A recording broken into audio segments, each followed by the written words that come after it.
हे तो welcome to back guys to my channel. So I am fact versus factory वाला। तो कहा जाता है कि जिस जगह डी मार्ट का स्टोर होता है उसके 5 किलोमीटर के दायरे में किसी को भी किराने की दुकान खोलनी नहीं चाहिए, क्योंकि बाकी के स्टोर्स जो अपने प्रोडक्ट्स को जिस प्राइस में बेचते हैं वहीं डी मार्ट उन प्रोडक्ट्स को 20 to 30% ऑफ में करके बेचता है। एक तरफ ये कंज्यूमर्स को सस्ते में सामान देता है, वहीं अपने इन्वेस्टर्स को ये मैनीफुल रिटर्न्स भी दे रहा है। 2017 में डी मार्ट अपना सिर्फ 300 रुपए के प्राइस में अपना आईक्यू लेके आया था। केवल सिर्फ 3 साल के अंदर उसने 7 गुना से ज्यादा का रिटर्न दे दिया। लेकिन पिछले कुछ समय से इन्वेस्टर्स की टेंशन कुछ बढ़ती नजर आ रही है, क्योंकि एक समय इतना हाई रिटर्न देने वाला ये स्टॉक अपनी एक्चुअल प्राइस से 40% नीचे आ चुका है। तो इस भारी गिरावट का रीजन क्या है? क्या डी मार्ट का खेल अब खत्म होने वाला है? क्या इन सभी लॉसेस के पीछे रिलायंस स्मार्ट है, या फिर कहीं रिलायंस रिटेल का हाथ तो नहीं? आइए डिटेल में जानने के लिए इस वीडियो पर बने रहिए। दोस्तों, डी मार्ट के डाउनफॉल को जानने के लिए हमें इसके पहले शुरुआती दिनों को जानना होगा कि ये अपने किस स्ट्रेटेजी से फेमस हुआ था। डी मार्ट की शुरुआत राधाकृष्ण दमानी ने साल 2002 में की थी। आपको बता दें कि राधाकृष्ण दमानी ने बहुत ही जाने माने इन्वेस्टर हैं, जहां स्टॉक मार्केट के बिग बुल राकेश झुनझुनवाला वो भी इनसे एडवाइस लेते थे।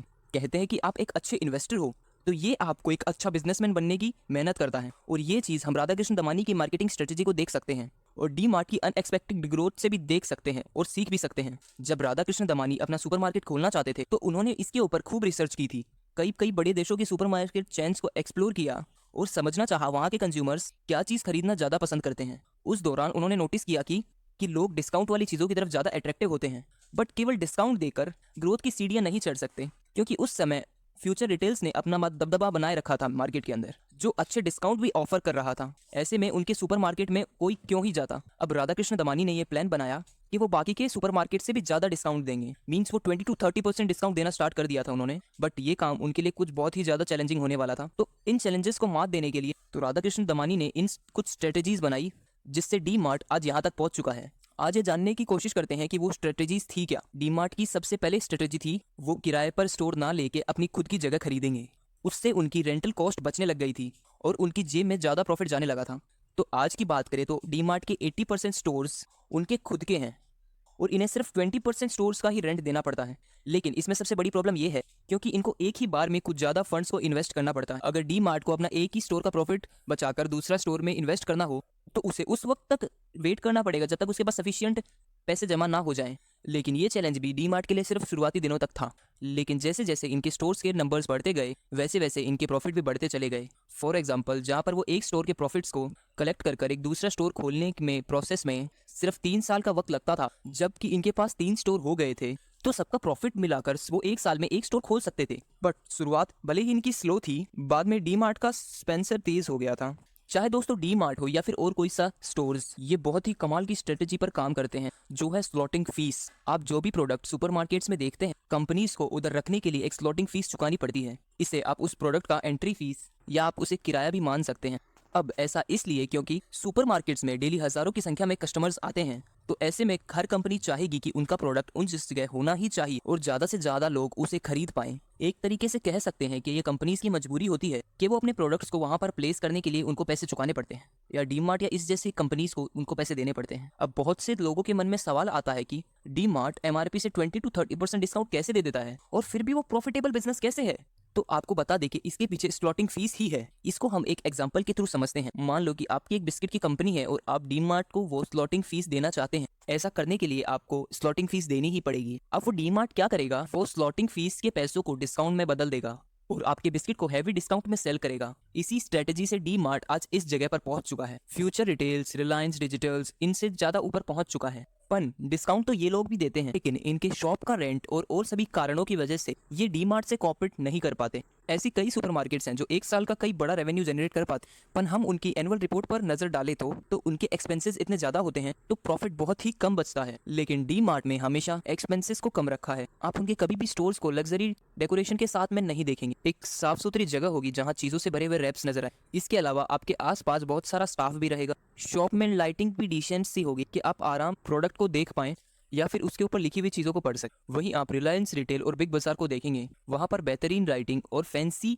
ड्रॉर्स होती हैं और बहुत ही अच्छे तरीके से सजे हुए प्रोडक्ट्स रखे हुए होते हैं, जो इनके खर्चों को बढ़ा देता है। डी मार्ट का मेन फोकस होता है उनके डिस्काउंट्स और उनके क्लोथिंग और उनके प्रोडक्ट्स के ऊपर, और वो कम प्राइस पर प्रोडक्ट्स को अवेलेबल करवाते हैं, ना कि स्टोर में एक लग्जरी वाइब देने के लिए वो अपना प्रॉफिट डिक्रीज करवाते हैं।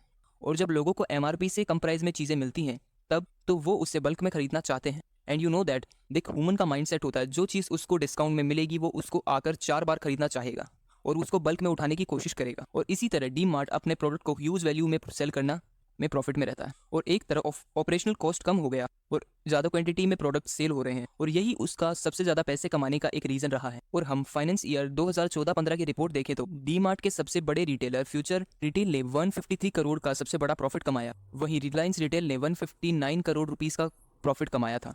लेकिन उसी दौरान डी मार्ट का प्रॉफिट था 211 करोड़, बिकॉज ये हमेशा अपने जगह को खरीद के रखता है और बिग बाजार रिलायंस रेंट देने के कारण उनका प्रॉफिट डिक्रीज हो जाता है। लेकिन दोस्तों पिछले 1 से 1.5 साल के अंदर अंदर डी मार्ट की हालत कुछ खराब होती जा रही है, क्योंकि हाई कंपटीशन। डी मार्ट का सबसे बड़ा कॉम्पिटिटर है फ्यूचर रिटेल्स, जिसकी भी शुरुआत 2002 में ही हुई थी। डायरेक्टली या इनडायरेक्टली ये आपस में एक दूसरे को कॉम्पीट कर रहे थे, लेकिन 2006 में रिलायंस रिटेल ने, तब से डी मार्ट का कंपटीशन कुछ ज़्यादा ही हाई हो गया था। लेकिन इसका असर कभी भी इसकी सेल्स और प्रॉफिट पे नहीं पड़ा, क्योंकि वह हर साल अपने को एक्सपेंड करता गया। मगर पिछले 4 से 5 सालों में मुकेश अंबानी का मेन फोकस रिलायंस रिटेल्स पर है, क्योंकि वो अपनी FXCG मार्केट में अपनी पकड़ बनाना चाहते हैं। यही रीजन है जहां रिलायंस रिटेल का रेवेन्यू 2022 में 1.99 लाख करोड़ रुपीस का था, वो 2023 में 2.26 लाख करोड़ का हो के रह गया, जो 30% का इंक्रीजमेंट है। और हम इसे रिलायंस को डी मार्ट के रेवेन्यू से कंपेयर करें तो ये 5 गुना ज़्यादा है। तो इसके बाद बात करें एक्सपेंसेस की, वो भी रिलायंस रिटेल के फेवर में है, क्योंकि इन्होंने 2006 में एक स्टोर से शुरुआत की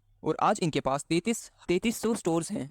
वहीं डी मार्ट के पास अभी 324 ही स्टोर्स हैं। ये एक्सपेंसेस कहीं ना कहीं डी मार्ट पर इम्पैक्ट डाल रहा है। लेकिन जिससे एक और चीज़ जिसको डी मार्ट का सामना करना पड़ रहा है वो है ई कॉमर्स प्लेटफॉर्म। पहले जहां डी मार्ट के बिगेस्ट कॉम्पिटिटर थे फ्यूचर रिटेल्स और रिलायंस रिटेल्स, वहीं अब Zepto, Big Basket, Jio market, Dunzo, supermarket, Grofers, Prime Pantry और ऐसे कई कॉम्पिटिशन्स मार्केट में पैर जमा चुके हैं। इसी चीज़ को देखते हुए डी मार्ट ने भी डी मार्ट रेडी नाम से ऑनलाइन ऐप लॉन्च किया है। पर इसको फर्स्ट ईयर ही 2021 में 80.62 करोड़ रुपीस का लॉस हुआ, तो फाइनेंशियल ईयर 2022 में 142 करोड़ रुपए का लॉस हुआ। और इन सब का असर कंपनी के शेयर प्राइस पर दिखा। तो जानते हैं डी मार्ट के डाउनफॉल का दूसरा रीजन, लोअर कंज्यूमर स्पेंडिंग। दोस्तों कुछ सालों में इन्फ्लेशन रेट कुछ ज़्यादा ही जल्दी से बढ़ा है। 2022 में इन्फ्लेशन रेट 6.67% का था, वहीं 2021 में 5.51% का था। बढ़ते इन्फ्लेशन रेट का ये इफेक्ट पड़ता है तो इससे लोगों की परचेसिंग पावर कम हो जाती है। एग्जाम्पल के लिए मान लो कोई 20,000 रुपये कमा रहा है तो 8,000 ग्रोसरी पे खर्च कर रहा है, 5,000 मेडिसिन पर और 3,000 ट्रांसपोर्टेशन पर खर्च कर रहा है, तब भी उसके पास 4,000 रुपये एक्स्ट्रा बच जाएंगे, जिससे वो एडिशनल चीज़ें जैसे क्लोथिंग, कर्टेन्स, डेकोरेटिव आइटम्स ऐसी चीज़ें खरीद लेता है जिसकी उसे बहुत ज़्यादा ज़रूरत ना हो। और जब महंगाई बढ़ जाती है तब ग्रोसरीज पर 8 की जगह 10,000 और मेडिसिन पे 5,000, 5 की जगह 8,000 रुपये, तो लोगों के पास इतने पैसे ही नहीं बचते कि वो ऑनलाइन शॉपिंग कर पाएं। तो यही कुछ रीजंस थे डी मार्ट के डाउनफॉल होने के। तो दोस्तों रिलायंस एक्सपेंसर की बात तो हमने पहले भी की थी, कैसे वो अपने स्टोर्स को तेजी से एक्सपेंड कर FXCG में अपना लीडर बनने की कोशिश कर रहा है। फ्यूचर रिटेल, वहीं उसने देखा कि फ्यूचर रिटेल्स के पास में भी 200 से ज़्यादा स्टोर्स हैं जिसमें उसने लंबे समय से किराया नहीं दिया। ऐसे में रिलायंस ने लैंडलॉर्ड से बात करके इन्होंने रिलायंस रिटेल्स का बोर्ड लगा, वहाँ उन्होंने अपना खुद का स्टोर रन करना स्टार्ट कर दिया, जिससे उसे कम पैसे और कम समय में ज़्यादा फेम मिलनी स्टार्ट हो गई थी। इस रैपिड एक्सपेंशन को देखकर डी मार्ट ने भी ऐसा लगा कि इसे कंपटीशन में आगे निकलना है तो उसे भी अपने स्टोर्स की नंबरिंग इंक्रीज करनी होगी। तो इसी वजह से डी मार्ट ने अक्रॉस 50 से ज़्यादा स्टोर्स नए सिटीज़ में खोले हैं। पर 2023 में केवल 22 स्टोर्स ही खोल पाया है डी मार्ट। तो लास्ट ईयर को मैच करने के लिए उन्हें अभी भी 28 स्टोर्स खोलने पड़ेंगे और ऐसी कई स्टोर्स। तो सिंपल सी बात यह है कि डी मार्ट धीरे धीरे नीचे फॉल करता जा रहा है और रिलायंस रिटेल्स अपनी नई पकड़ जमा रहा है RFMC में। तो ये वीडियो यहीं खत्म होती है। So thanks for watching. Subscribe करना ना भूलें। Thanks for watching.